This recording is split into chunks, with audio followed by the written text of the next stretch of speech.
المشاعر لا تناقش يا جدعان. من الحاجات اللي بتموت العلاقة إكلينيكيا هي عدم احترام المشاعر. عدم احترام المشاعر ده بيخليني، طب وانا اتكلم معاك ليه؟ ما انت كده كده مش هتفهمني. اشكاله اللي هو لما انا متضايقه من كذا كذا كذا كذا، هي دي حاجه تضايق؟ اه حاجه تضايق. المشاعر لا تناقش يا جدعان. مفيش حد بيناقش حد في مشاعره. ما ينفعش، انت الموضوع تافه بالنسبه لك، الموضوع عبيط بالنسبه لك، الموضوع عادي ان هو مكبر الموضوع. هي دي مشاعره، ما ينفعش تناقش. ممكن تناقش الفكر لكن ما تناقش مشاعره او مشاعرها. ما ينفعش انت ايه ده، انت مكبره الموضوع، إيه النكد ده، ايه القرف ده.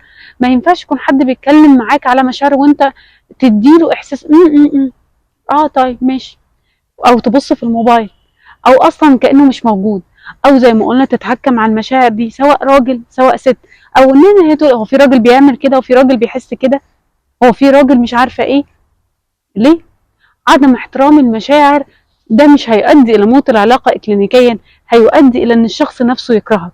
خصوصا كمان يا سيدي ابسط شكل من اشكاله ان يكون بيكلمك عن مشاعره وانت تطلع الموضوع لقصه تانية خالص، او سواء على نفسك بدل ما هو بيتكلم على مشاعره وقد ايه ده مضايقه تروح انت طالع عشان تبقى بطل المسرحيه سواء راجل او ست. انا خسرنا اتكلم معاك.